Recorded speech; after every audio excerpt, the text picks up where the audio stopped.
بسم اللہ الرحمن الرحیم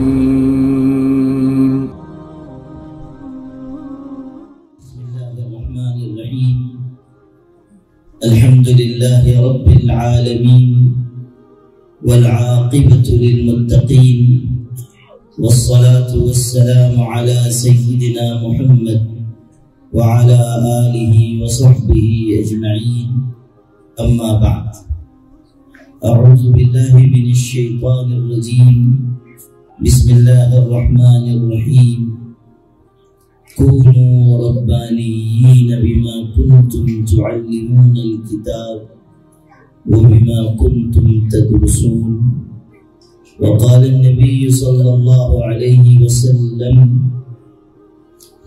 من قرأ القرآن فقد استدرج النبوة بين كتفيه إلا أنه لا يوحى إليه ولا ينبغي لصاحب القرآن أن يحد مع من يحد ويجهل مع من يجهل وكلام الله في جوفه أو كما قال صلى الله عليه وسلم.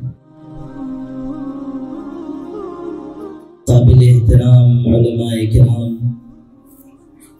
بالخصوص ہمارے والد ماجد کی عزیز شاگرد حضرت مولانا عبدالجبار صاحب مظاہری، اس مدرسے کے ناظم اور آپ کے علاقے کے معروف عالم مولانا محمد اسرائیل رشیدی صاحب حفظہ اللہ، اور دیگر حضرات علماء اور آپ تمام قابل احترام بھائیوں اور عزیز بچوں،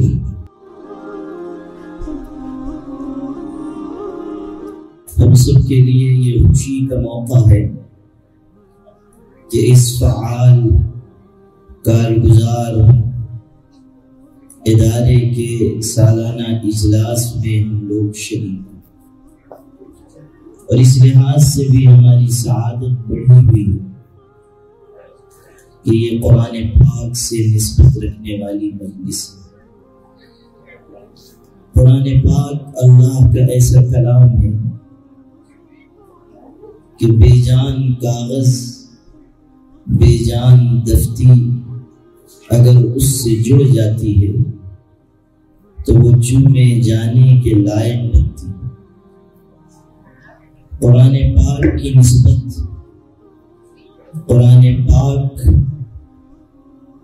کا تعلق بے جان کاغذ کو بھی جاندار بناتا ہے۔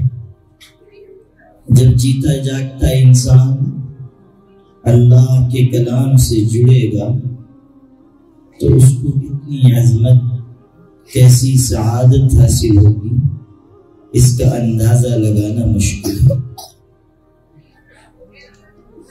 قرآن پاک سے منسوب اس مجلس میں ہماری شرکت عبادت ہے، اور اللہ کے ہاں اس پر بڑا اجر ہے۔ اللہ تعالی ہم سب کے شریک ہونے کی برکت سے ہم سب کو مغفرت اور نعمت عطا فرمائے۔ اتنی بڑی تعداد میں علماء کا اکٹھا ہونا بھی برکت میں اضافے کا سبب ہے۔ جہاں اللہ تعالیٰ کے اچھے بندے جمع ہوں، علم والے، ذکر والے، اللہ کی طرف رجوع کرنے والے، وہاں اللہ کی خصوصی رحمت اترتی ہے۔ یہ ادارہ اس لحاظ سے قابل قدر ہے کہ یہاں دین کی تعلیم دی جا رہی ہے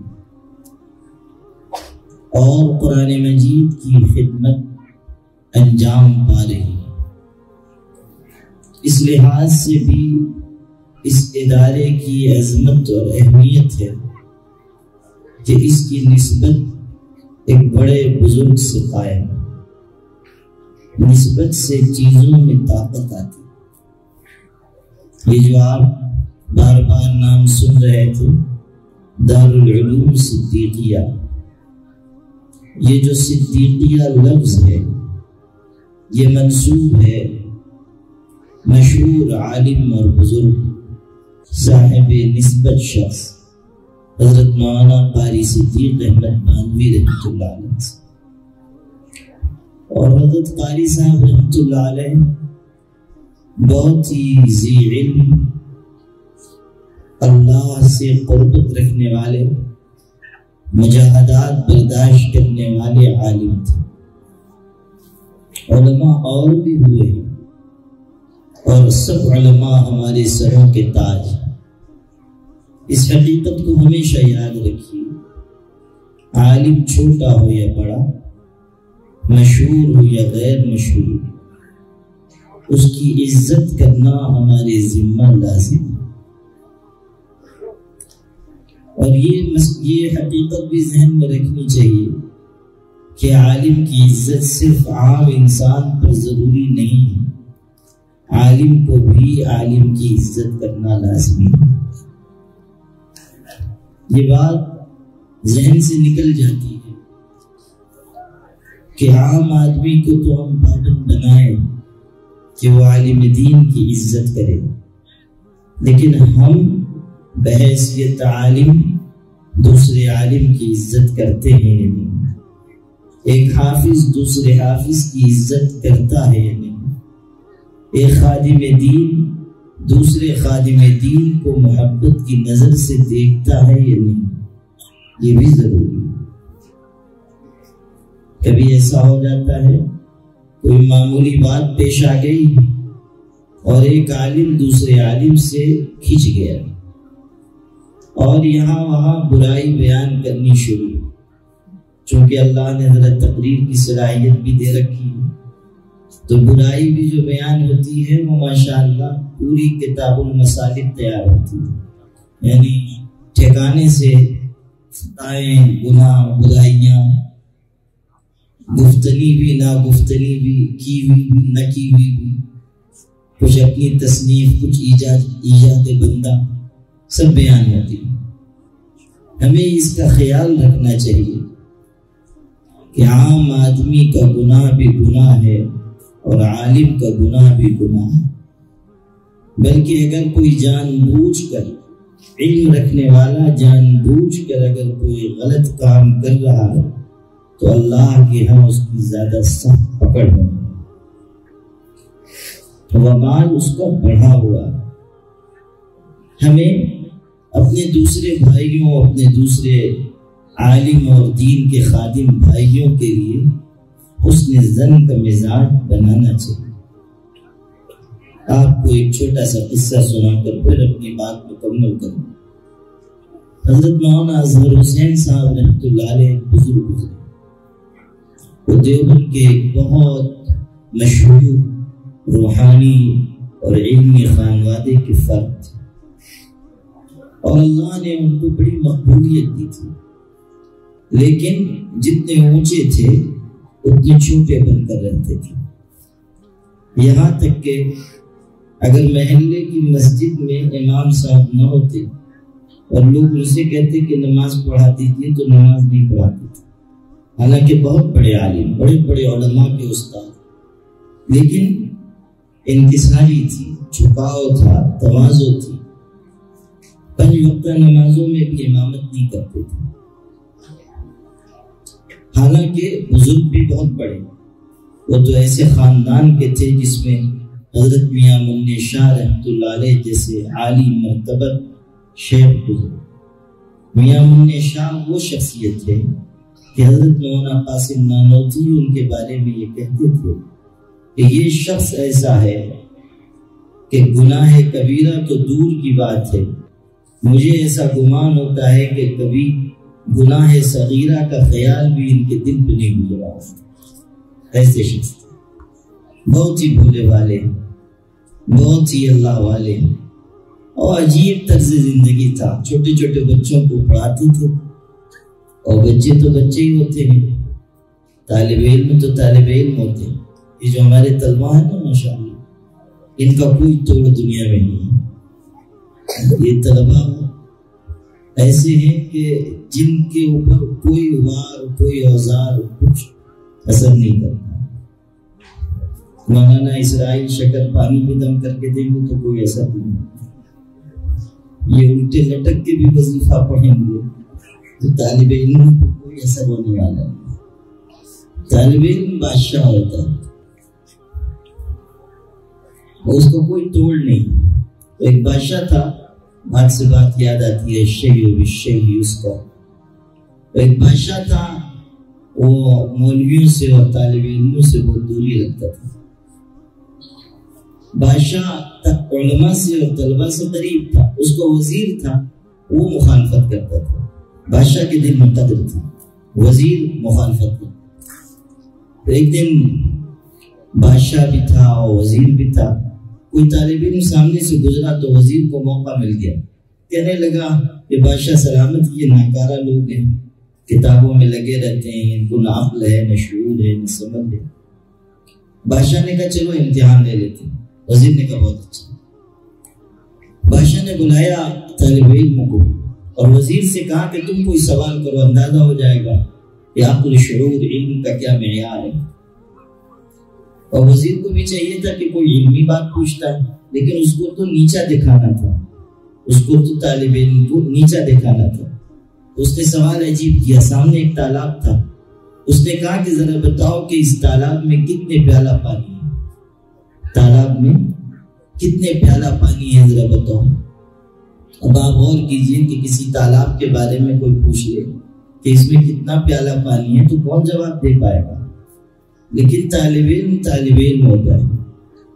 اس نے کہا کہ وزیر صاحب آپ پیالے کا سائز متعین کیجیے، جواب مل جائے گا.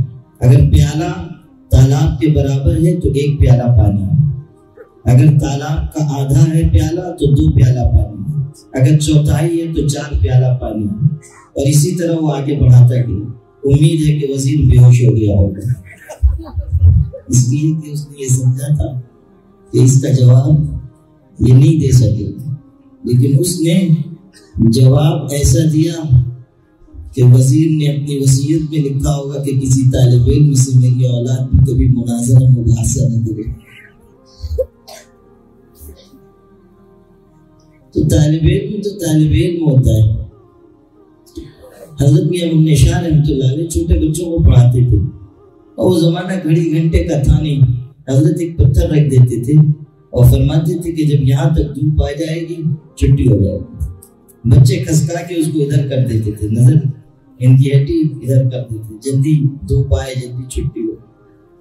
تو طالب علموں میں چغلخوری بھی تو خوب ہوتی ہے. دوسرے طلبہ نے شکایت کی حضرت وہ فلانا جو ہے وہ پتھر کسکاتا ہے.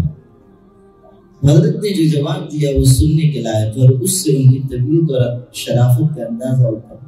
ارشاد فرمایا نہیں، ایسا نہیں کرتا ہوگا، اس لیے کہ مسلمان کا بچہ کبھی دھوکہ نہیں دے سکتا. یہ طبیعت کی شرافت.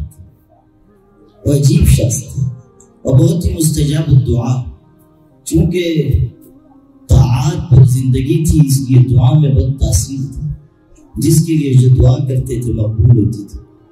ایک مرتبہ ان کی مجلس میں آنے والے ایک شخص تھے، حافظ حسین نام تھا. ان کے خلاف کسی نے مقدمہ کر دیا، کوئی معاملہ ہوا، مقدمہ ہو گیا. جو سامنے والی پارٹی تھی، سامنے والا فریق، وہ حضرت کی خدمت میں آ گیا، حضرت میاں ابن شاہ کے پاس آ کر کہا کہ مجھ پر کسی نے مقدمہ کر دیا ہے، معاملہ عدالت میں ہے، آپ دعا فرمائیں.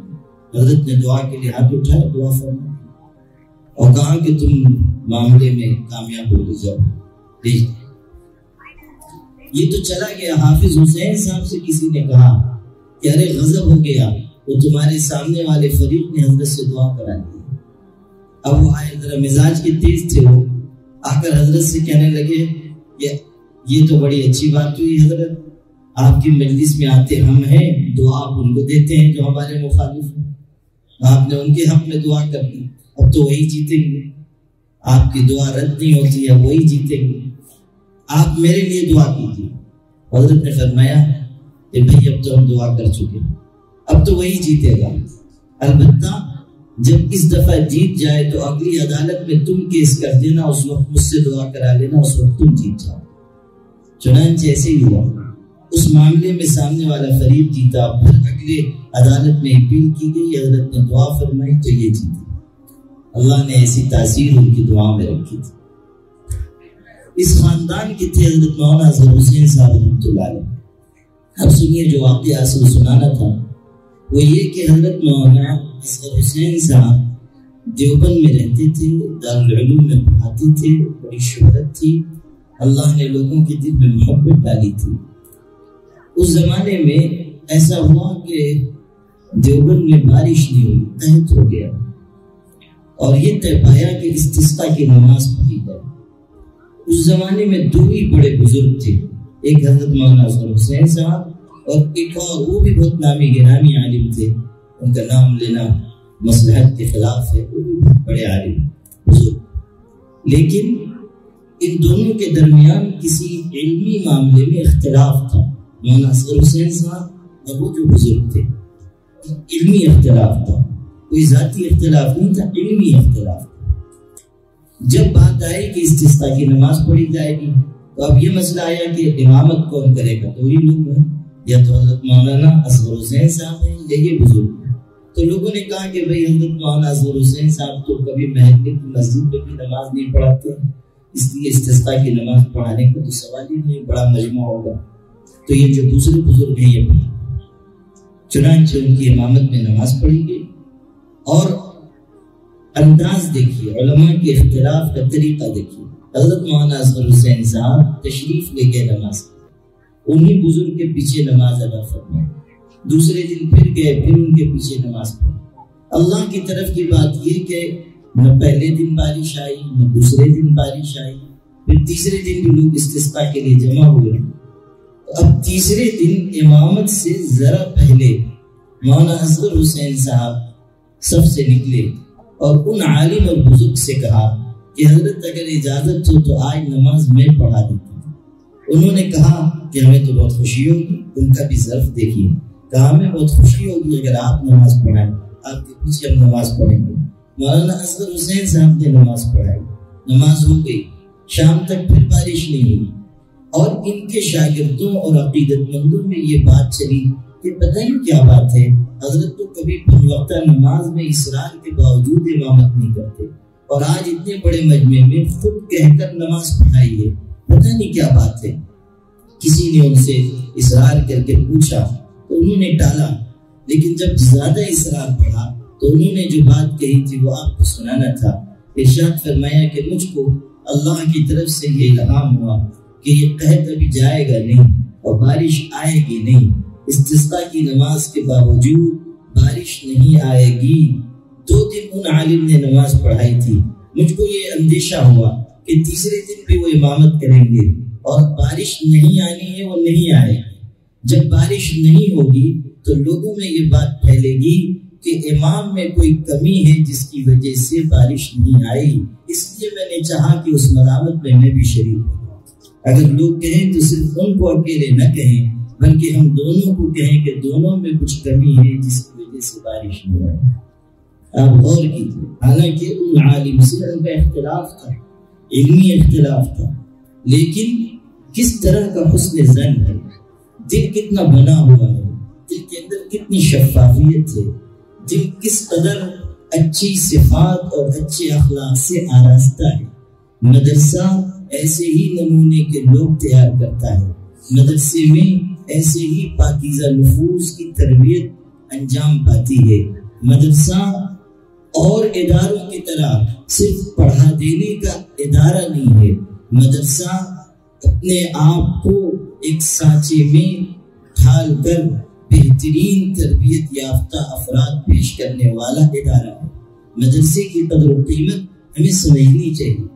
جو بات میں عرض کر رہا تھا وہ یہ کہ ہر عالم سے، چاہے وہ چھوٹا ہو یا بڑا، ہمیں محبت رکھنی چاہیے، مشہور ہو یا غیر مشہور۔ یہ بھی ایک عجیب معاملہ ہے کہ لوگ مشہور علماء، تقریر کرنے والے علماء، کچھ لکھنے والے علماء، ان کی تو قدر و عظمت کرتے ہیں، لیکن دوسرا عالم جو بیچارہ مدرسے میں پڑھا رہا ہے، مسجد میں امامت کرتا ہے، اس کی زندگی بھی خدمت میں گزر رہی ہے، وہ بھی اللہ کے بندوں کی تعلیم تربیت میں لگا ہے، لیکن صرف اس لیے کہ اس کی شہرت نہیں ہے، صرف اس لیے کہ وہ بہت اچھی تقریر نہیں کرتا ہے، بحیثیت عالم دین ہم اس کی عزت نہیں کر رہے ہیں۔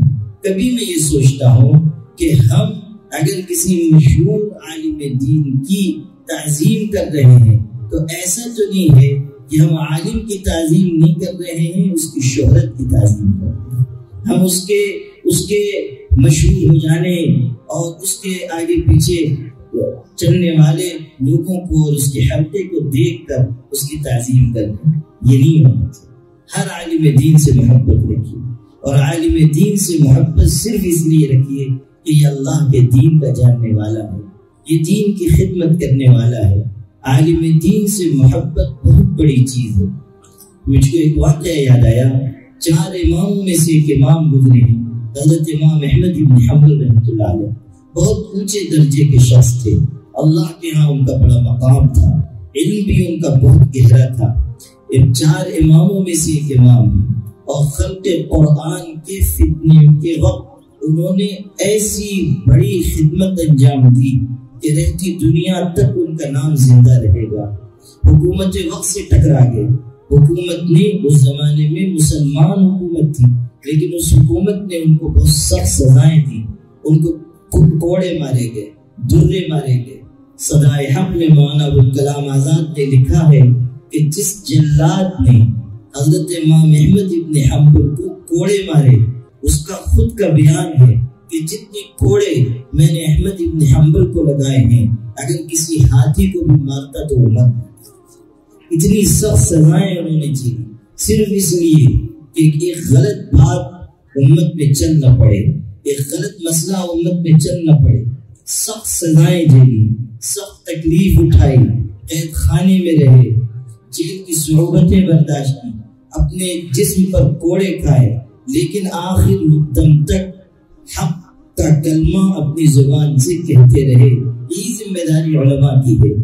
الذین یبلغون رسالات اللہ وَيَخْشَوْنَهُ وَلَا يَخْشَوْنَ أَحَدًا إِلَّا اللَّهِ۔ قرآن بتا رہا ہے کہ اللہ کے پیغامات کو لوگوں تک پہنچایا جائے گا اور صرف اللہ سے خوف رکھا جائے گا، انسانوں کی ملامت کی پرواہ نہیں کی جائے، کسی بادشاہ کی بادشاہت سے روک نہیں کھایا جائے، کلمہ حق علی الاعلان کہا جائے۔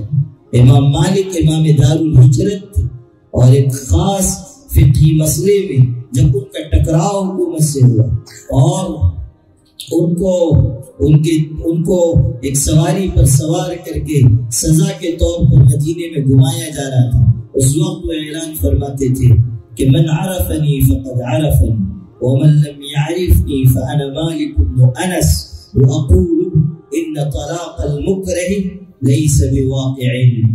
یہ انداز تھا کہ ایک سزا دی جا رہی ہے اور اسی مسئلے میں سزا دی جا رہی ہے، لیکن اس وقت بھی کہتے تھے کہ جو مجھ کو جانتا ہے وہ جانتا ہے، جو نہیں جانتا وہ جان لے کہ میں مالک ابن انس ہوں، اور میں یہ فتویٰ دیتا ہوں کہ جس شخص کو مجبور کر کے طلاق دلوائی جائے اس کی طلاق واقع نہیں۔ یہ مسئلہ بیان فرمانا، حکومت کے خلاف مسئلہ بیان کرنا، اور سزا دی جا رہی ہے اس کو بھی برداشت کرنا، اور صاف کہتے ہیں کہ من عرفنی فقد عرفنی ومن لم يعرفنی فانا مالک ابن انس، خود تعارف کرانے میں مالک ابن انس ہوں اور میرا یہ فتویٰ ہے۔ میرے بھائیوں، ہمارے علماء کی ایک زمین تاریخ ہے، قربانیوں کی، خدمات کی، مشقت سہ کے اللہ کے دین کو کی تبلیغ کی، ملامت کرنے والوں کی ملامت کی پرواہ نہ کرنے کی۔ مدرسے کے لوگ، سچے علماء ربانیین مشقتیں سہ کر چراغ علم کو روشن کرتے ہیں، گویا کہ وہ زبان حال سے کہتے ہیں کہ میرے ساتھ ساتھ چلے وہی جو کہ خار راہ کو چوم لے، جسے الفتوں سے گریز ہو میرا شریک سفر نہ ہو۔ اور عامر عثمانی نے کہا تھا ایک قدم قدم بنائے لسواد کوئے جانا، جسے زندگی ہو پیاری وہ یہیں سے لوٹ جائے۔ دین کی خدمت پھولوں کی سیج نہیں ہے، کانٹوں بھرا بستر ہے، اور اس راستے میں مشقتیں سہنی پڑتی ہیں۔ اگر علماء بھی آسائشوں کے عادی ہو جائیں بنگلوں کی تلاش کرنے لگے، کاروں اور عمدہ سواریوں کی چاہت رکھنے لگ جائیں اور بوریے چھوڑ کر تاج محل کا خواب دیکھنے لگ جائیں، تو اور کچھ ہو یا نہ ہو یہ ضرور ہوگا کہ حضور اکرم صلی اللہ علیہ وسلم کی وراثت ان سے چھین لی جائے، اور کچھ ہو یا نہ ہو یہ ضرور ہے، اس لیے کہ ہمارے آقا صلی اللہ علیہ وسلم کی وراثت اگر ہماری طرف منتقل ہوئی ہے تو ذمہ داریوں کے ساتھ آئی، ذمہ داریوں کے ساتھ، اور وہ تبلیغ دین کی ذمہ داری، اور حضور صلی اللہ علیہ وسلم کا جو طرز زندگی تھا کسی نہ کسی درجے میں ہمیں اس سے قریب ہونا ہو۔ آپ صلی اللہ علیہ وسلم کس طرح زندگی گزارتے تھے، آپ کی سادگی، آپ کی جفا کشی، آپ کی محنت، آپ کی قربانی کس درجے کی تھی۔ حضرت عائشہ رضی اللہ عنہ بیان کرتی ہیں کہ ما شبع آل محمد من خبز الشعیر یومین متواصلین حتی قبض، کہ حضور صلی اللہ علیہ وسلم نے اور آپ کے گھر کے لوگوں نے کبھی 2 روز لگاتار جو کہ روٹی بھی پیٹ بھر کر نہیں پائی، حضور کی وفات تک یہ عالم۔ آپ نے فقر و فاقے کی زندگی گزاری، آسائشوں کی تلاش آپ نے نہیں کی۔ آپ صلی اللہ علیہ وسلم چاہتے تو سونے چاندی کا محل تعمیر ہو جاتا، لیکن آپ ایسے مکان میں رہے جس پر کھجوروں کے پتے چھت کی جگہ ڈالے گئے تھے، اور آپ ایسے تنگ حجرے میں رہے کہ نماز پڑھنے کے لیے جگہ نہیں ہوتی تھی۔ حضرت عائشہ کہتی ہیں کہ حضرت تہجد پڑھتے تھے اور میں سامنے لیٹی ہوئی ہوتی تھی، اور اتنی جگہ نہیں ہوتی تھی کہ حضرت سجدہ فرما، جب آپ سجدے میں جانے لگتے تھے تو میرے پیر کو چھو دیتے تھے، میں اپنے پیر کھینچتی تھی تو جگہ بنتی تھی اور آپ سجدہ فرماتے تھے۔ حضور صلی اللہ علیہ وسلم نے اس طرح زندگی گزاری، اور آپ نے بتایا کہ انسان کس طرح اللہ کے دین کی تبلیغ کرے، رشد و ہدایت کے فرض کو انجام دے۔ آپ صلی اللہ علیہ وسلم نے ایک معیار قائم کیا۔ آپ روایتوں میں پڑھیں، ہمارے بچے جو حدیث شریف پڑھ رہے ہیں وہ جانتے ہوں گے، ایک انصاریہ صحابیہ نے دیکھا کہ حضرت بوریے پر آرام کرتے، ٹاٹ اور پشت مبارک پر نشانات آ جاتے، تو وہ آئیں اور انہوں نے حضور کے لیے ایک نرم بستر خود سے سل کر پیش کیا، ایک گادی بنا کر، ایک نرم بستر بنا کر پیش کیا۔ آپ صلی اللہ علیہ وسلم کی عام عادت ہدیہ قبول کرنے کی تھی، لیکن آپ نے اس ہدیے کو قبول نہیں فرمایا، بلکہ ارشاد فرمایا مالی وللدنیا انما انا کراکب استظل تحت شجرۃ ثم راح وترکها، مجھ کو دنیا سے کیا مطلب ہے، میں تو دنیا میں اس مسافر کی طرح ہوں جو کسی درخت کے نیچے تھوڑی دیر کے لیے ٹھہرتا ہے، سستاتا ہے اور پھر درخت کے سائے کو چھوڑ کر آگے بڑھ جاتا ہے۔ مالی وللدنیا، مجھے دنیا سے کیا مطلب۔ اب اگر کوئی وارث الانبیاء اپنی خدمت کو دنیا طلبی کا ذریعہ بنائے تو کچھ ہو یا نہ ہو وراثت نبوت اس کے ہاتھ سے چلی جائے۔ یہ اصل نقطہ تھا جو اس مختصر سی گفتگو کے ذریعے مجھے سمجھانا تھا۔ حضرت امام احمد ابن حنبل کا واقعہ میں سنا رہا تھا، انہوں نے اللہ کے دین کے لیے بڑی قربانی دی۔ اب سنیے، ان کے محلے کے ایک شخص کا انتقال، یہ اصل ہے، ان کے محلے کے ایک آدمی کا انتقال ہو، عام آدمی تھا، کوئی بہت نمازی نہیں، کوئی بہت دیندار نہیں، انتقال ہو گیا۔ کسی نے اس کو خواب میں دیکھا، پوچھا کہ اللہ کے یہاں کیا معاملہ ہوا؟ اس نے کہا الحمدللہ میری بخشش ہو گئی، اللہ نے معاف کر۔ وہ خواب دیکھنے والے نے پوچھا کس عمل پر مغفرت ہوئی؟ وہ کہنے لگا عجیب بات ہے، اللہ تعالیٰ نے مجھ کو ایک واقعہ یاد دلایا، ارشاد فرمایا کہ تو یاد کر ایک دن جو اپنے محلے کی مسجد میں نماز پڑھنے کے لیے آیا تھا، محلہ حضرت امام احمد ابن حنبل کا، وہ بھی اسی مسجد میں نماز پڑھتے تھے، تو نماز پڑھنے کے لیے آیا اور تو نے دیکھا کہ حضرت امام احمد ابن حنبل بھی لوٹے میں پانی لے کر وضو فرما، اور تو بھی وضو کرنے لگا اور لوٹے سے پانی لے کر وضو کر رہا تھا، اور اچانک تیرے دل میں یہ خیال آیا کہ میں تو گنہگار آدمی ہوں اور میں بہت سیاہکار ہوں، بہت سے گناہ مجھ سے ہوئے ہیں، اور وضو کرتے وقت گناہ جھڑتے ہیں، وضو کے پانی کے ساتھ گناہ بہتے ہیں۔ میں گنہگار ہوں، وضو کر رہا ہوں، میرے گناہ جھڑ رہے ہوں گے، اور پانی کے ساتھ آگے بڑھتے ہوئے وہ حضرت امام احمد ابن حنبل کے سامنے سے گزر رہے ہوں گے۔ یہ اتنے بڑے عالم ہیں، دیندار اور پرہیزگار ہیں، مجھ جیسے گنہگار کے گناہ ان کے سامنے سے بہ کر جائیں، یہ ان کے ادب کے خلاف ہے۔ یہ بہت بڑے عالم ہیں۔ بس اتنا سوچ کر تو آدھے وضو میں اپنا لوٹا اٹھا کر وہاں سے چلا آیا، اور حضرت امام احمد ابن حنبل کے دوسری طرف بیٹھ کر تو نے وضو مکمل کیا کہ ایک عالم دین کی عزت اور احترام ملحوظ رہے۔ تو نے ہمارے ایک عالم بندے کی عزت کی تھی، جا اسی کی برکت سے آج ہم نے تجھ کو معاف کر دیا۔ اس وجہ سے مغفرت ہوئی۔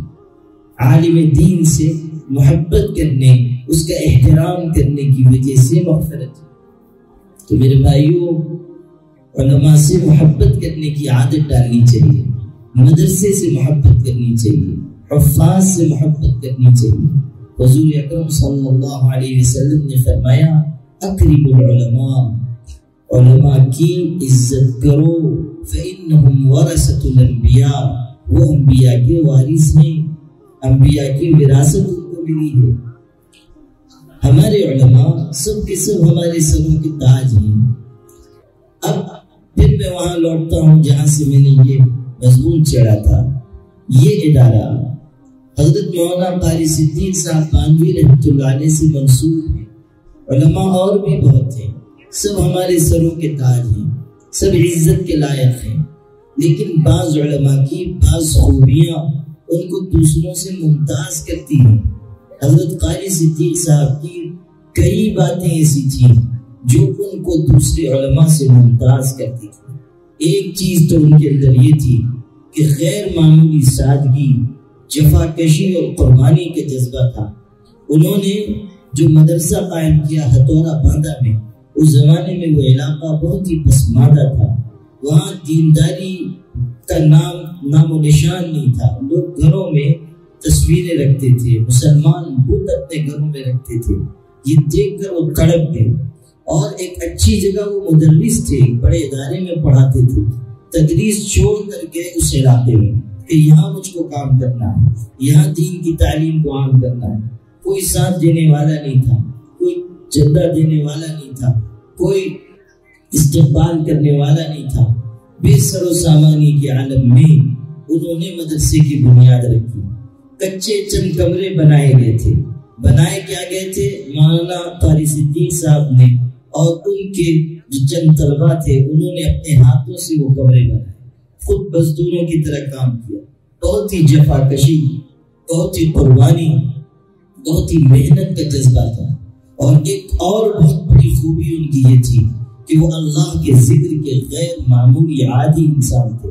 جوانی میں انہوں نے ایک بہت بڑے بزرگ حضرت مولانا اسعد اللہ صاحب رحمۃ اللہ علیہ سے تربیت پائی تھی، جو حضرت تھانوی کے خلیفہ تھے۔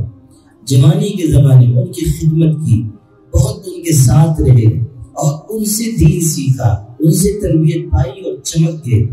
ذکر کے بہت عادی۔ میں آپ کو ایک چھوٹی سی بات ان کی سنا کر آگے بڑھوں۔ میں حاضر ہوا تھا یوپی، وہاں کا ایک بڑا ادارہ ہے دارالعلوم الاسلامیہ بستی، اس ادارے میں بھی میرا جانا ہوا۔ وہاں کے لوگوں نے جو چشمدید گواہ ہیں اس واقعے کو مجھ کو بتایا کہ ایک مرتبہ حضرت قاری صاحب سفر کرتے ہوئے آئے، بہت ہی محنت اور جفاکشی کے ان کے سفر ہوتے تھے، چلے جا رہے ہیں بس سے، ٹرک سے، کسی بھی سواری سے، کبھی پیدل سفر کر رہے ہیں، کسی جگہ پہنچ گئے، گھنٹہ بھر آرام کیا، اگلی منزل کی طرف چلے گئے۔ تو مدرسہ پہنچے ایسے وقت میں جبکہ آدھی سے زائد رات گزر چکی تھی، بالکل تھکے ہوئے، اور جا کر کہنے لگے کہ بس 1 گھنٹہ میں سوؤں گا، پھر میں تہجد کے لیے اٹھ جاؤں گا، مجھ کو 1 گھنٹے کے لیے سونے کی کوئی جگہ دے دیجیے۔ ان کو ایک جگہ سلا دیا گیا۔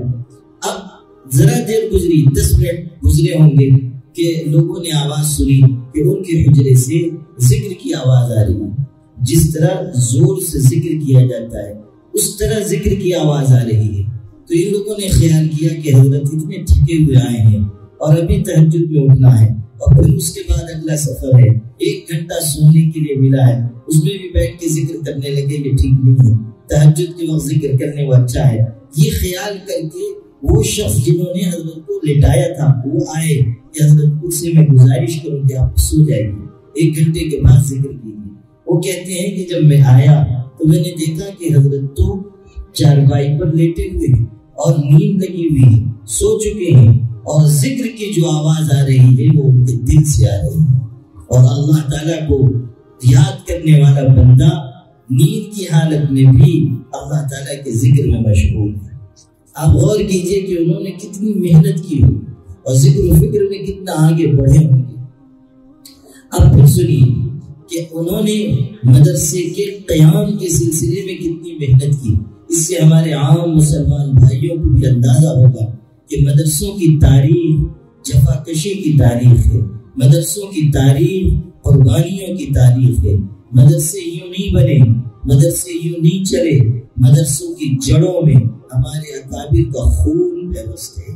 یہ درخت یوں ہی تناور درخت نہیں بنے، ان درختوں کو تناور بنانے میں، بہتار بنانے میں ہمارے بزرگوں کا خون پسینہ لگا، تب یہ فصل لہلاتی ہوئی آپ دیکھ رہے ہیں، تب یہ کھیتی سرسبز و شاداب آپ دیکھ رہے ہیں۔ حضرت قاری صدیق صاحب رحمۃ اللہ علیہ نے اپنے ہاتھوں سے قبروں کی تعمیر کی۔ اس زمانے میں ابتدائی درجات شروع ہوئے اور پھر لوگوں کے یہاں جا کر خوشامد کر کے بچوں کو لے کر آتے تھے، بچوں کی خدمت کرتے تھے۔ چونکہ دین سکھانا تھا تو بچوں کو لا کر خود ان کی خدمت کرتے تھے اور ان کو دین سکھاتے تھے اور خود پڑھاتے تھے۔ پھر جب تھوڑا اور بچے بڑھے تو انہوں نے اور مدرس رکھے۔ اب سنیے، اس زمانے میں جب مدرسے میں کوئی مہمان آ جاتا تھا تو کھلانے کے لیے کوئی انتظام نہیں تھا، بہت ہی قسم کرسی کا عالم تھا۔ حضرت نے ایک برتن رکھ رکھا تھا، وہ برتن لے کر وہ محلے میں چلے جاتے تھے اور گھر کے دروازوں پر، مختلف گھروں کے دروازوں پر آواز دیتے تھے کہ مہمان آئے ہوئے ہیں، اگر کوئی چیز ہو تو کھلانے کے لیے دے دو۔ کوئی ایک روٹی دے دیتا، کوئی سالن دے دیتا، کوئی دال دے دیتا، وہی لا کر مہمان کو کھلاتے تھے۔ مولانا محمد زکریا صاحب ابھی باحیات ہیں، ندوۃ العلماء کے شیخ الحدیث ہیں۔ انہوں نے اس ابتدائی زمانے میں وہ وہاں پڑھاتے تھے، انہوں نے خود یہ واقعہ لکھا ہے۔ ایک مرتبہ اسی دور میں چند مہمان آ گئے اور حضرت تھک کر لیٹے ہوئے تھے، پڑھا کر آنکھ لگ گئی تھی۔ مجھ کو یہ خیال ہوا کہ ابھی حضرت کو بتائیں گے، بس یہ برتن لے کر نکل جائیں گے، دروازے جائیں گے اور لوگوں کے آگے ہاتھ پھیلا کر کچھ مانگ کر لے کر آئیں گے، پھر مہمان کو کھلائیں گے۔ تھکے ہوئے ہیں، آج ایسا کرتا ہوں کہ میں چلا جاتا ہوں۔ چنانچہ انہوں نے برتن رکھنے کی جگہ سے برتن نکالا اور خود محلے میں ہی گئے۔ 1-2 گھر گئے ہوں گے کہ اتنے میں حضرت قاری صاحب کی آنکھ کھل گئی۔ پوچھا انہوں نے کہ مہمان آئے ہوئے ہیں؟ لوگوں نے کہا آئے ہوئے ہیں۔ برتن تلاش کیا، ملا نہیں، تو کسی نے کہہ دیا کہ مولانا زکریا صاحب لے کر گئے۔ بس یہ تیزی سے نکلی۔ اب یہاں سے اگلا حصہ مولانا زکریا صاحب کی تحریر سے آپ کو سناتا ہوں۔ انہوں نے لکھا ہے کہ حضرت بہت تیز قدموں سے چلتے ہوئے آئے، اتنے بڑے عالم ہیں، اتنے بڑے بزرگ ہیں، اتنے صاحب نسبت شخص ہیں، آئے اور کہتے ہیں کہ میں تو جوان تھا بالکل، اور حضرت کے چھوٹوں میں ان کے قدموں کی دھول کے برابر نہیں، لیکن حضرت نے مجھ سے وہ برتن بہت تیزی سے، سختی سے اپنی طرف کھینچا اور فرمایا کہ مولانا آپ عالم ہیں، آپ ہمارے مدرسے کے مدرس ہیں، آپ کو اللہ نے صلاحیت دی ہے، یہ کام آپ کے کرنے کا نہیں ہے، بھیک مانگنے کے لیے تو صدیق احمد ہی کافی ہے۔ یہ کام، یہ بھیک مانگنے کا کام تو صدیق احمد کو زیب دیتا ہے، یہ آپ کے کرنے کا کام ہے۔ آپ غور کیجیے، اتنے بڑے عالم ہیں، اتنے بڑے بزرگ ہیں، لیکن کس طرح محنت اور قربانی کے ساتھ انہوں نے مدرسے کو بنایا، مدرسے کو پروان چڑھایا۔ اللہ نے اسی کی برکت ظاہر کی کہ جس ادارے کے قسم کی بنیاد انہوں نے رکھا، اللہ نے اس ادارے کو پروان چڑھایا۔ ان کی دعا میں اللہ نے تاثیر رکھی، اللہ نے ان کے ادارے کو آج ملک کے نامور ترین اداروں میں شامل فرمایا۔ اللہ نے انہی کے فیض یافتہ اور ان کے خلیفہ حضرت مولانا غلام محمد استانوی صاحب سے خدمت قرآن کا عظیم الشان کام لیا کہ رہتی دنیا تک یہ خدمت قرآن ان کے لیے بھی اور ان کے مرشد کے لیے بھی صدقہ جاریہ ہوگی۔ یہ اللہ تعالیٰ کی طرف سے مجاہدات کا انعام ہے. والذین جاہدوا فینا لنہدینہم سبلنا وإن اللہ لمع المحسنین. کہ جو ہمارے راستے کی محنت کرے گا ہم اس کے لیے دروازے کھول دیں گے. جو ہماری راہ میں مشقت جھیلے گا، پریشانی اٹھائے گا، دکھ برداشت کرے گا، اللہ تعالیٰ وعدہ کر رہا ہے اور تاکید کے ساتھ کہہ رہا ہے لنہدینہم سبلنا، ہم ان کے لیے دروازے کھول دیں گے. علماء جانتے ہیں سبل کا لفظ جمع ہے، سبیل کی جمع سبل. قرآن میں جہاں جہاں صراط کا لفظ آیا ہے وہ واحد ہی آیا ہے، کہیں بھی صراط کی جمع نہیں آئی، اس لیے کہ راستہ تو بس ایک ہے اور وہ اللہ کا راستہ ہے. راستہ بس ایک ہے، اسی لیے ارشاد ہوا وَأَنَّ هَذَا صِرَاطِي مُسْتَقِيمًا فَاتَّبِعُوهُ وَلَا تَتَّبِعُوا السُّبُلَ فَتَفَرَّقَ بِكُمْ عَنْ سَبِيلِهِ. راستہ تو بس میرا یہ سیدھا راستہ ہے، اسی راستے پر چلو، ڈنڈیوں پہ نہ جاؤ، دوسری راہوں کو اختیار نہ کرو، ورنہ دوسرے راستے خدا کے راستے سے تم کو روک دیں گے. رحمان کا راستہ ہے اور شیطان کا راستہ ہے، اور شیطان نے بہت سے جال بچھائے ہیں اور بہت سے دروازے کھولے ہیں. ان دروازوں کی طرف جو جائے گا وہ رحمان کے راستے سے محروم ہو جائے گا. اسی لیے یہ ارشاد ہوا کہ شیطانی راستے کا اور طاغوتی راستے کا انکار کرو، تب تمہارے اندر ایمان کی پختگی آئے گی. فَمَن يَكْفُرْ بِالطَّاغُوتِ وَيُؤْمِن بِاللَّهِ فَقَدِ اسْتَمْسَكَ بِالْعُرْوَةِ الْوُثْقَى لَا انفصام لَهَا وَاللَّهُ سَمِيعٌ عَلِيمٌ. ارشاد فرمایا گیا کہ جو طاغوت کا اور شیطان کا انکار کرے گا اور اللہ پر ایمان لائے گا وہی مضبوط رسی کو تھامے گا، ایسی رسی جو کبھی ٹوٹنے والی نہیں. لا انفصام لها. تو راستہ تو ایک ہے، اسی لیے قرآن پاک میں کہیں بھی صراط کی جمع استعمال نہیں ہوئی. اسی طرح روشنی بس ایک ہے جو اللہ تعالیٰ کی بتائی ہوئی روشنی ہے. نور ایک ہے، اللہ نور السماوات والارض. نور ایک ہی، اسی نور کا مظہر دنیا میں مختلف شکلوں میں ظاہر ہوا ہے. چاند سورج کو جو روشنی ملی ہے وہ اللہ کے حکم سے ملی ہے. دنیا میں جہاں جہاں روشنی پھیلی ہے اللہ کے حکم سے پھیلی ہے. نور بس ایک ہے اور وہ نور کائنات میں واحد نور ہے. اسی لیے قرآن پاک میں جہاں جہاں لفظ نور آیا ہے واحد آیا ہے، کہیں بھی انوار کا لفظ پورے قرآن میں استعمال نہیں ہوا، اس لیے کہ نور ایک ہی ہے اور وہ اللہ کا نور ہے اور اسی نور سے کائنات روشن اور منور ہے. البتہ ظلمات جمع استعمال کی گئی، جگہ جگہ ظلمات جمع استعمال کی گئی، یعنی اندھیریاں تاریکیاں، اس لیے کہ اندھیریاں بہت سی ہیں، نور ایک ہے، اندھیریاں بہت سی ہیں. اللہ ولی الذین آمنوا یخرجهم من الظلمات الى النور والذین کفروا اولیاؤهم الطاغوت یخرجونهم من النور الى الظلمات. آپ دیکھیے نور کا لفظ واحد استعمال ہوا، ظلمات جمع استعمال کی گئی، دونوں جگہ اسی ترتیب کے ساتھ ہے، اس لیے کہ نور ایک ہے اور ظلمتیں بہت ساری ہیں. اسی طرح راستہ ایک ہے اور دوسری پگڈنڈیاں بہت ساری ہیں جو تباہی کی ہے، اور اس راستے پر جو جائے گا وہ ناکام ہوگا. آپ سورہ یاسین شریف میں پڑھیے کیسا نقشہ قیامت کے دن کا کھینچا گیا کہ قیامت کے دن اللہ اعلان فرمائے گا ممتاز اليوم ایھا المجرمون. اے مجرموں ہمارے نیک بندوں کی جماعت سے الگ کھڑے ہو جاؤ جو شہوتوں میں پڑ گئے، لذتوں میں پڑ گئے، نافرمانیوں میں پڑ گئے، جنہوں نے دنیا کو اور مال کو اپنا مقصود بنا لیا، جو نفسانی خواہشات کے غلام بن گئے، جو شہرت طلبی کے پیچھے چلے گئے، اور جنہوں نے اپنے دین کو دنیا کے عوض بیچ دیا، جنہوں نے اپنی آخرت کی زندگی کو دنیا کی زندگی کو آخرت کی زندگی پر ترجیح دی. اولئک الذین اشتروا الضلالۃ بالہدی یا اولئک الذین اشتروا الحیاۃ الدنیا بالآخرہ. یہ وہ لوگ ہیں کہ قیامت کے دن ان کے بارے میں اعلان ہوگا وامتازوا اليوم ایھا المجرمون. اے مجرموں ہمارے اچھے بندوں کے ساتھ کھڑے ہونے کے تم لائق نہیں ہو، علیحدہ ہو. اور تم کنارے کھڑے ہو جاؤ. تمہارا یہ مقام نہیں ہے کہ نیکوکار انسانوں کی جماعت کے ساتھ تمہارا حشر ہو. اور اس کے بعد کیا اعلان ہوگا؟ أَلَمْ أَعْهَدْ إِلَيْكُمْ يَا بَنِي آدَمَ أَلَّا تَعْبُدُوا الشَّيْطَانَ إِنَّهُ لَكُمْ عَدُوٌّ مُّبِينٌ وَأَنِ اعْبُدُونِي هَذَا صِرَاطٌ مُّسْتَقِيمٌ. یہ ارشاد فرمایا جا رہا ہے کہ عہد لیا گیا تھا کہ شیطان کی عبادت نہ کرنا وہ کھلا ہوا دشمن، میری عبادت کرنا سیدھا راستہ یہی. البتہ شیطان نے بہت سو کو گمراہ کر دیا، راستے سے بھٹکا دیا. کتنے علم والے ہیں جو علم کے باوجود فتنوں میں مبتلا ہو گئے. اور آپ کہہ رہا ہے کیا تم نے اس شخص کو نہیں دیکھا؟ کیا تم نے اس انسان کو نہیں دیکھا؟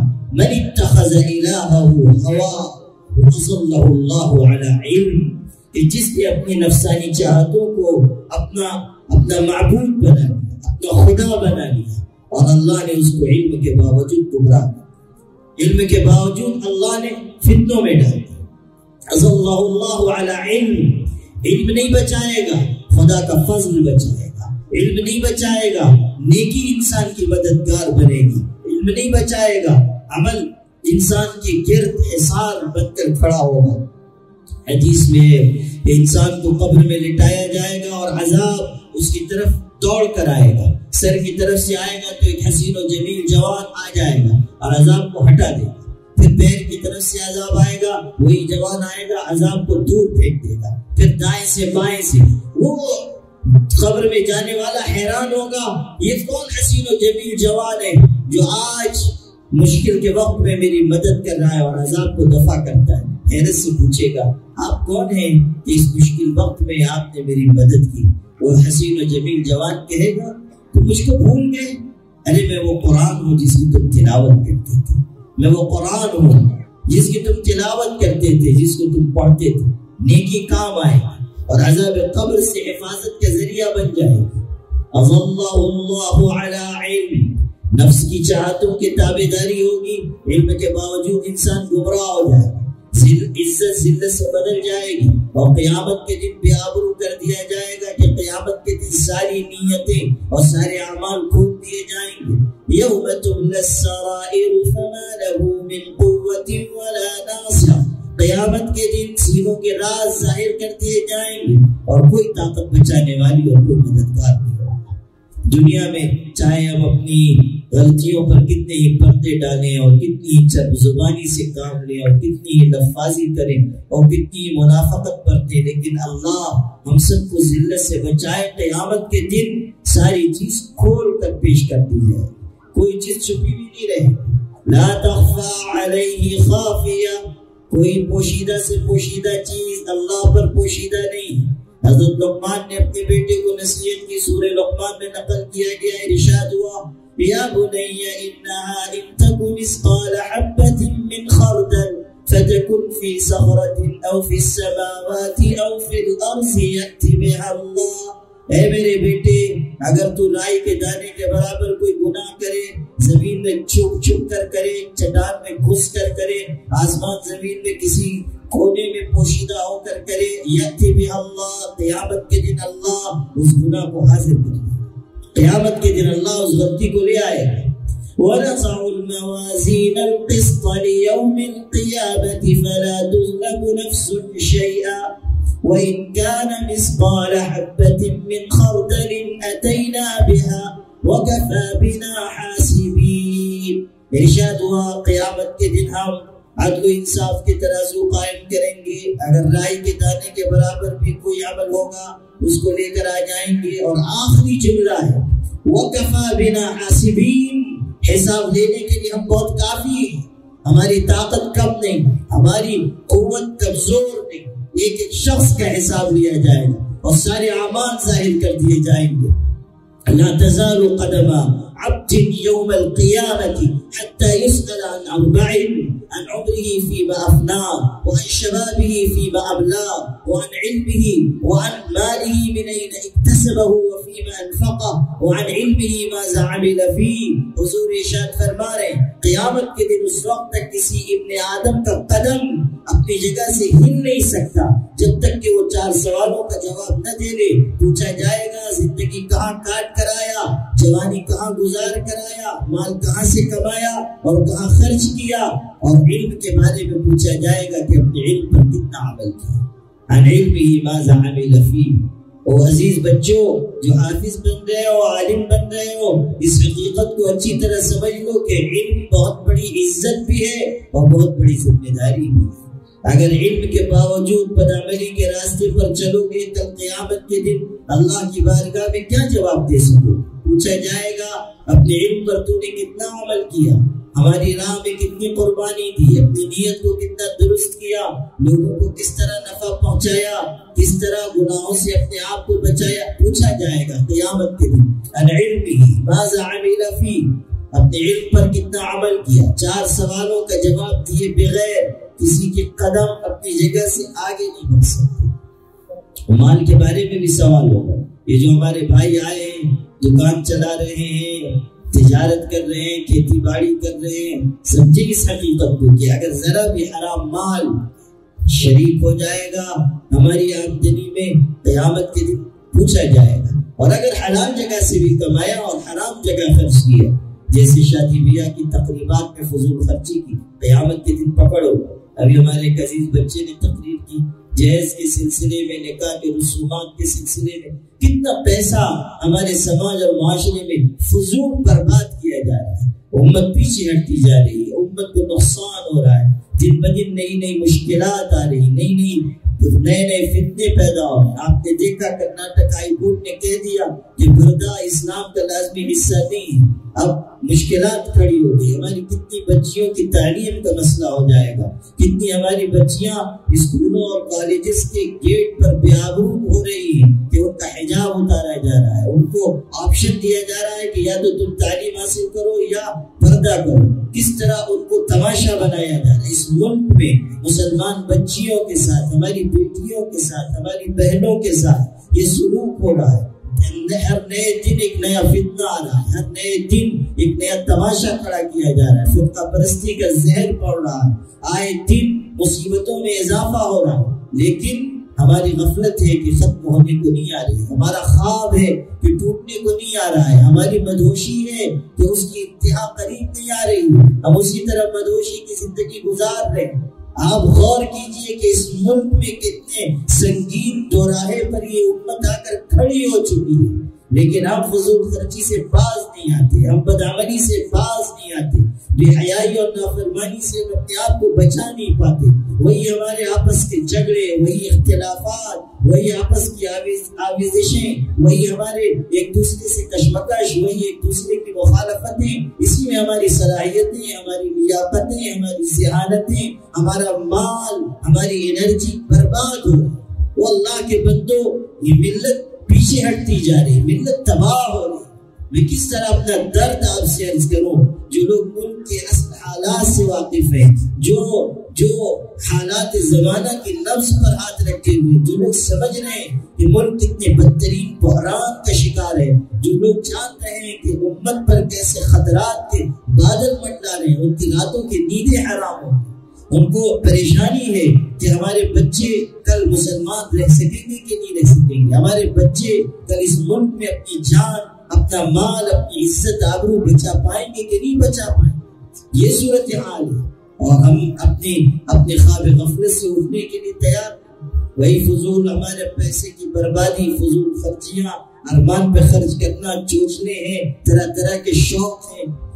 ہمارے کتنے جوان ہیں تمباکو پر، سگریٹ پر، گٹکے پر، پان پر، اپنے شوق پر ہزاروں روپے خرچ کرتے ہیں۔ اللہ کے بندو، یہ امت غریب سے غریب تر ہوتی جا رہی ہے، لوگ بھوکے مر رہے ہیں۔ کتنے غریب علاقوں میں مجھے جانے کا موقع ملتا ہے، جھوپڑیوں میں بھی میں قیام کرتا ہوں، میں دیکھتا ہوں کہ کیسی غربت مسلمانوں کے، ایسے گاؤں دیہات میں میرا جانا ہو چکا ہے کہ جہاں آج تک بجلی نہیں پہنچی، مسلمان وہاں آباد ہیں، بیچارے پریشانی، 2 وقت کی روٹی کے ان کو لانے پڑے گا۔ آپ جا کے کلکتہ میں دیکھیے، وہاں C کلاس کی مرسیڈیز کاریں جس سڑک پر چل رہی ہیں، 6 کروڑ کی 7 کروڑ کی کاریں جہاں لوگ استعمال کر رہے ہیں، اسی سڑک پر ہمارا غریب مسلمان بھائی رکشے کا ہتھا اپنے کندھے پر رکھ کر اپنے جیسے کسی دوسرے شخص کو اس پر بٹھا کر مزدوری کر رہا ہے، کسی سائیکل کی مدد کے بغیر، کسی گھوڑے کی مدد کے بغیر اپنے کندھوں پر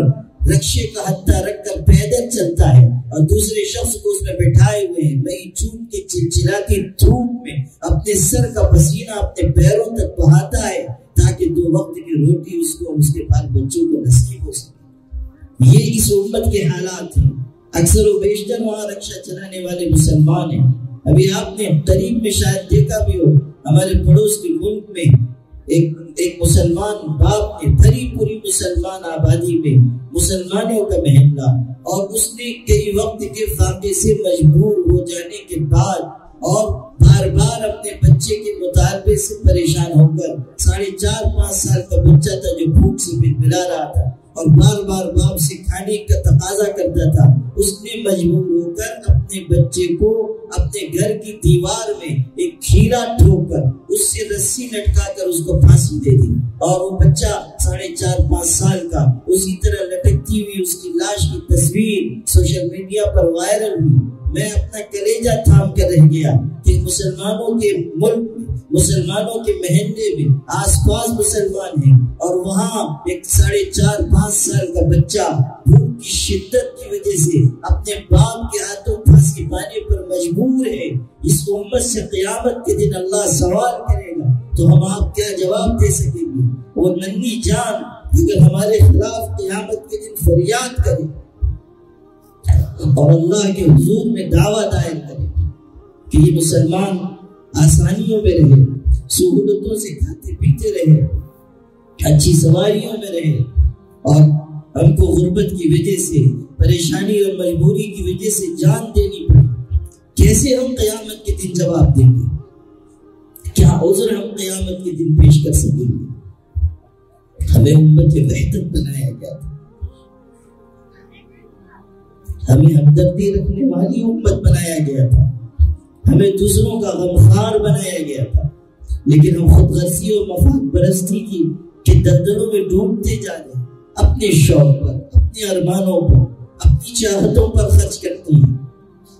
اللہ کے بندو اپنی ترجیحات بدلو، اور یاد رکھو کہ قیامت کے دن انسانوں سے سوال ہوگا، پوچھا جائے گا عن مالہ من این اکتسبہ وفیما انفقہ۔ ہمارے آقا خبر دے رہے ہیں قیامت کے دن اللہ تعالیٰ ہر ابن آدم سے سوال کرے گا مال کہاں سے کمایا، کہاں خرچ کیا۔ اگر حرام مال ہے تب بھی پکڑ ہے، حلال مال ہے غلط جگہ خرچ ہوا ہے تب بھی پکڑ ہے۔ ہم غور کریں کہ ہم اپنی آخرت کے لیے کیا تیاری کر رہے ہیں۔ یا ایھا الذین آمنوا اتقوا اللہ ولتنظر نفس ما قدمت لغد واتقوا اللہ ان اللہ خبیر بما تعملون۔ ارشاد ہوا اے ایمان والو اللہ سے ڈرو، اور تم میں سے ہر شخص غور کرے کہ اس نے آنے والے کل کے لیے کیا تیاری کی ہے، قیامت کے دن کا کیا توشہ ہمارے پاس ہے، ہم نے کون سی نیکی اکٹھا کی ہے، ہمارے پاس کون سی عبادتیں ہیں، کون سی ریاضتیں ہیں، کون سی محنتیں ہیں۔ میرے بھائیوں، ہم سب کو اپنی اپنی آخرت بنانے کی فکر کرنی چاہیے، اور اسے یاد رکھنا چاہیے کہ موت قریب آتی جا رہی ہے۔ قبر کے چوکٹے خالی ہیں انہیں مت بھولو، قبر کے چوکٹے خالی ہیں انہیں مت بھولو۔ جانے کب کون سی تصویر لگا دی جائے، کب کون سے انسان رخصت ہو جائے گا کوئی نہیں کہہ سکتا۔ کامیابی بس ان کے لیے ہے جو اللہ کے دین کی محنت کریں، جو اللہ کے دین کے لیے قربانی دیں۔ یہی بات میں قرآن کی آیت کے حوالے سے عرض کر رہا تھا، وَالَّذِينَ جَاهَدُوا فِينَا لَنَهْدِيَنَّهُمْ سُبُلَنَا وَإِنَّ اللَّهَ لَمَعَ الْمُحْسِنِينَ۔ ارشاد ہوا جو ہمارے راستے کی محنت کرے گا ہم اس کے لیے دروازے کھول دیں گے، راستے کھول دیں گے۔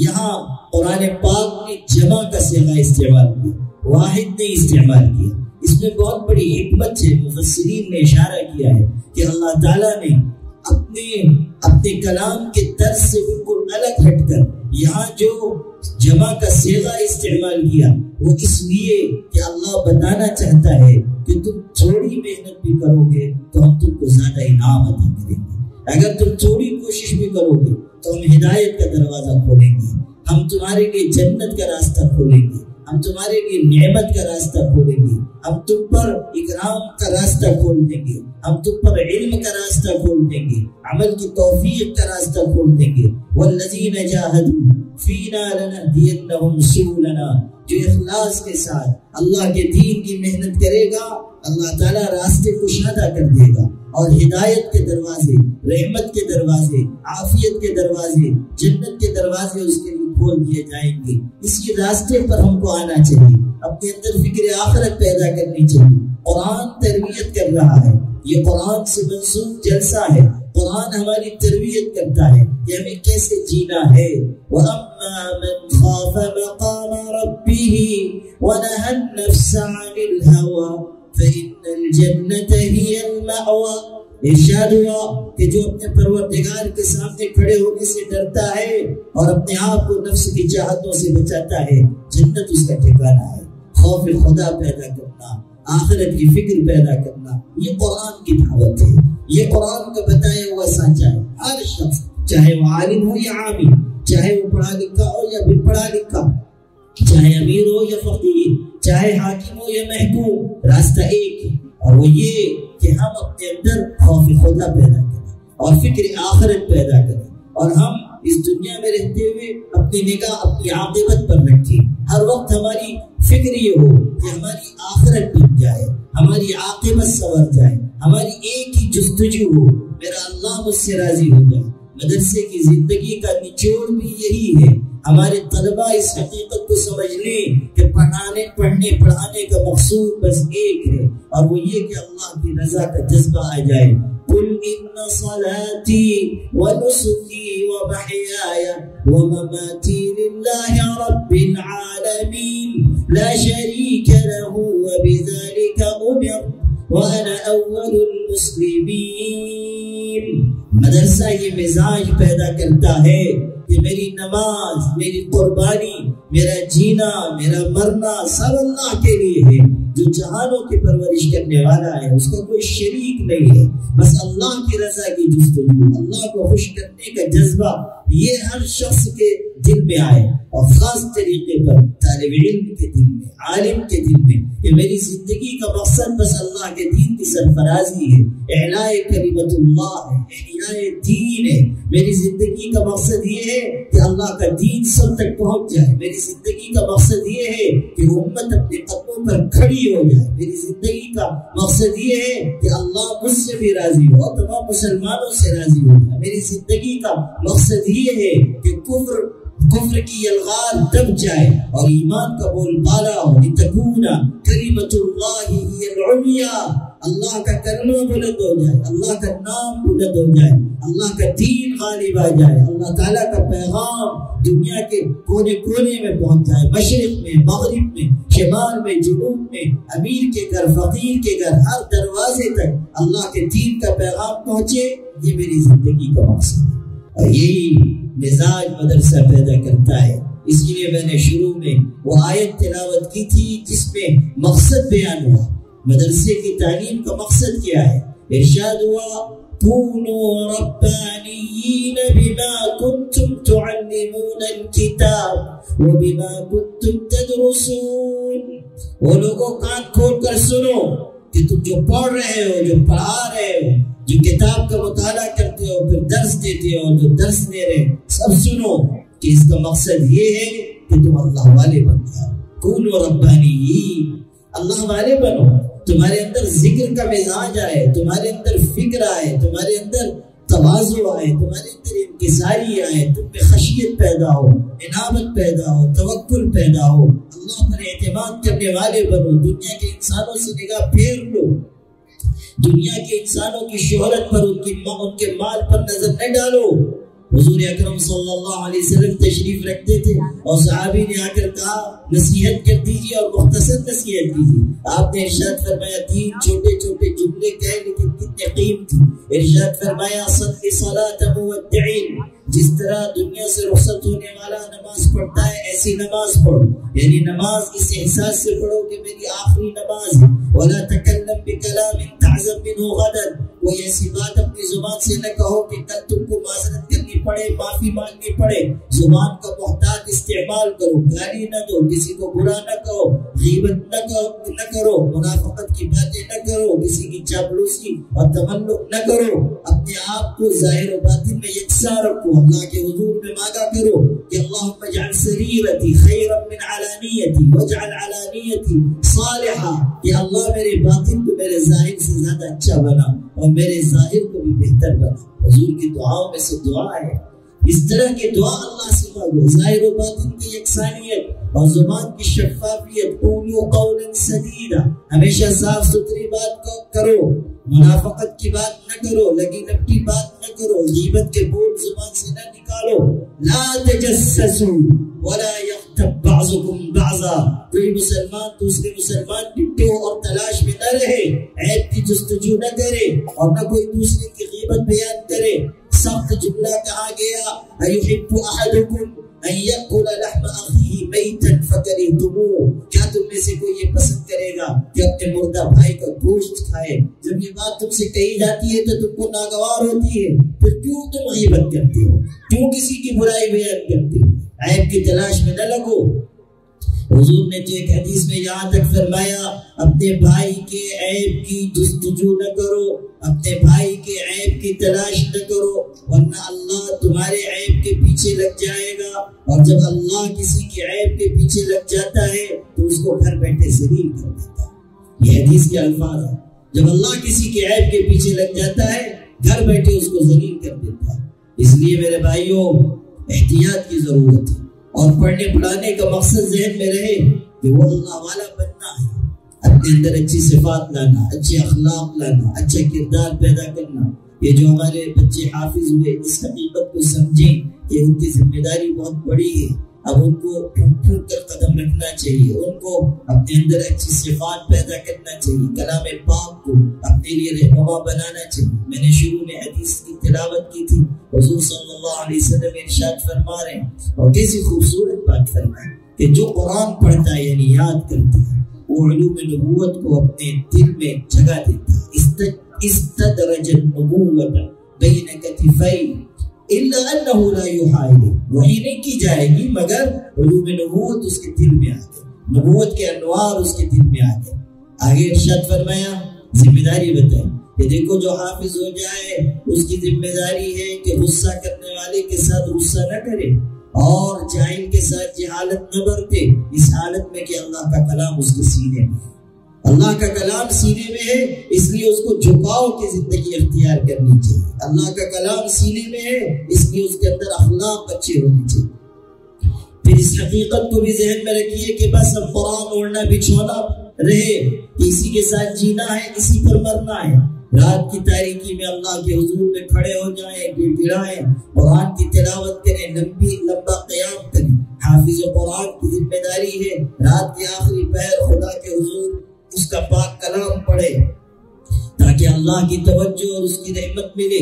وہ وقت سحر قرب کا وقت ہے، تجلیات کا وقت ہے، نزدیکی کا وقت ہے. ندامت کے چراغوں سے بدل جاتی ہے تقدیریں، اندھیری رات کے آنسو خدا سے بات کرتے ہیں، اندھیری رات کے آنسو خدا سے بات کرتے ہیں. اللہ تعالیٰ کے آگے گڑ گڑانا، قرآن کی تلاوت کرنا، پھر اللہ سے مانگنا، یہ حافظ قرآن اور عالم دین کا طریقہ. اور تیسری بات یہ کہ قرآن جن راستوں سے روکتا ہے عزیز بچوں ان راستوں سے رک جاؤ، اس لیے کہ اللہ کے رسول صلی اللہ علیہ وسلم ارشاد فرما رہے ہیں رب طالب یقرأ القرآن والقرآن یلعنہ، کہ بہت سے قرآن کی تلاوت کرنے والے ایسے ہیں کہ قرآن پڑھ رہے ہیں اور قرآن ان کو لعنت بھیجتا ہے، قرآن پڑھ رہے ہیں اور قرآن ان پر لعنت بھیجتا ہے. قرآن میں ہے کہ ظالموں پر اللہ کی لعنت، جھوٹوں پر اللہ کی لعنت. اگر ہم جھوٹ بول رہے ہیں، اگر ہم ظلم کر رہے ہیں، زیادتی کر رہے ہیں اور پھر قرآن پڑھ رہے ہیں، اللہ کی ہم پر لعنت ہے. آخری بات اپنے عام مسلمان بھائیوں سے کہتا ہوں کہ آپ کا یہ ادارہ ماشاءاللہ دین کی خدمت انجام دے رہا ہے، اور آپ دیکھ رہے ہیں کہ یہاں سے تقریباً 80 بچے حافظ قرآن بن چکے، اور آج بھی 20 بچوں کی دستار بندی ہو رہی ہے اور سند دی جا رہی ہے۔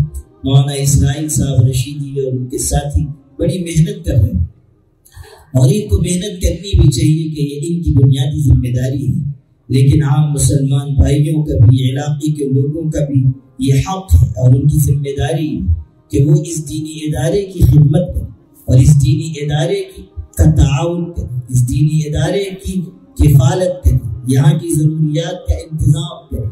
مدرسے اللہ کے فضل کے بعد اہل خیر کے تعاون ہی سے چلتے ہیں۔ ہمیں دینی اداروں میں خرچ کرنا اپنے لیے سعادت سمجھنا چاہیے۔ بخل سے کام مت لیجیے، کنجوسی سے کام مت لیجیے۔ حضرت ام سلمہ رضی اللہ تعالیٰ عنہ سے حضور نے فرمایا کہ اللہ کے راستے میں خرچ کر گن گن کر نہ رکھ، ورنہ اللہ بھی تجھ کو گن گن کر دے گا، اللہ بھی تجھ کو گن گن کر دے گا۔ اگر سخاوت کریں گے تو اللہ کو شادہ روزی دے گا، اور اگر کنجوسی کریں گے تو پھر کوئی مصیبت آ سکتی ہے، کوئی پریشانی آ سکتی ہے۔ میں آپ کو کوئی ایسی بد دعا نہیں دے رہا ہوں، اس لیے کہ مجھ کو زندہ سلامت ناتور سے جانا بھی ہے، لیکن آپ کو یہ ضرور بتا رہا ہوں کہ پریشانیاں آ جاتی ہیں۔ اللہ کا فرشتہ آسمان سے اتر کر آتا ہے، خرچ کرنے والے کو دعا دیتا ہے۔ حدیث میں اللہم آت منفقا خلفا، اللہ خرچ کرنے والے کو اس کے مال کا بدل عطا کر، اور جو خرچ نہیں کرتا، کنجوسی کرتا ہے، تو دعا دیتا ہے فرشتہ، کہتا ہے اللہم آت ممسکا تلفا، اللہ روک روک کر رکھنے والے کے مال کو برباد کر۔ پھر مصیبت آتی ہے، کوئی بیماری آتی ہے، کوئی پریشانی آ جاتی ہے، مال چلا جاتا ہے، کوئی مصیبت آ سکتی ہے۔ بسا اوقات ایسی مصیبت بھی آتی ہے کہ بخل کرنے والا فوت ہو جاتا ہے، دنیا سے رخصت ہو گیا، خس کر جہاں پاک۔ حضرت قاری عبدالرحمن پانی پتی بہت بڑے عالم تھے، اور وہ اس زمانے میں ان کا درس مشہور تھا، وہ مسجد میں پڑھاتے تھے، اور محلے کے لوگ طلبہ کے لیے انتظام کر دیتے تھے۔ ایک طالب علم بڑا نیک صالح آیا، متقی، حضرت سے کہا پڑھنا چاہتا ہوں۔ حضرت نے کہا مسجد میں رک جاؤ، میں پڑھا دوں گا، محلے والے کھلا دیں گے۔ مگر محلے والوں پر ان دنوں بخل اور کنجوسی کا دورہ پڑا ہوا تھا۔ یہ بیچارہ ٹھہر گیا، کسی نے کھلایا نہیں، پورا دن فاقے سے گزر گیا، مگر وہ بھی ہمت کا بڑا مضبوط تھا۔ اس نے سوچ لیا کہ میں مر جاؤں گا، واپس نہیں جاؤں گا، فاقہ کروں گا مگر رہوں گا، اور نیک تھا، اللہ سے مانگتا رہا۔ ایک دن فاقے کا گزرا، دوسرا دن بھی گزرا، وہ بیچارہ اسی طرح پڑھ رہا ہے۔ تیسرا دن آیا تو اب اثر ظاہر ہوا یہ کہ محلے کا ایک آدمی فوت ہو، انتقال کر گیا، اور دستور یہ تھا کہ کوئی انتقال کر جائے تو اس کے ایصال ثواب کے لیے 40 دن تک کسی طالب علم کو کھانا کھلایا جائے، اور جب اس کا انتقال ہوا تو اس کی 40 دن کی روزی مقرر ہو گئی۔ اس کا انتقال ہوا، ان کا رزق شروع۔ اللہ کی طرف کی بات کہ 39واں دن تھا کہ محلے کا دوسرا آدمی ٹپک پڑا، انا للہ و انا الیہ راجعون، دوسرا فوت ہو۔ پھر 40 دن کی روزی کا انتظام ہو گیا۔ اب کی تو 38ویں دن ہی ملک الموت تشریف لے آئے اور تیسرے کو اٹھا کر لے گئے۔ تیسرا جب فوت ہوا تو حضرت قاری عبدالرحمن صاحب نے محلے کے لوگوں کو مسجد میں جمع کیا اور مختصر سی تقریر کی۔ فرمایا کہ دیکھو یہ بہت نیک اور متقی طالب علم ہے، تم لوگ سیدھے سیدھے اس کا کھانا مقرر کر دو، ورنہ ایک ایک کر کے یہ پورے محلے کو کھا جائے گا۔ شرافت سے کھانا اس کا طے کر دو، ورنہ یہ ایک ایک کر کے پورے محلہ کھا جائے گا۔ تو اس لیے اس حقیقت کو سمجھیے کہ سخاوت کے ذریعے برکت حاصل ہوگی، اور کنجوسی اور بخل کی وجہ سے آفت آئے گی۔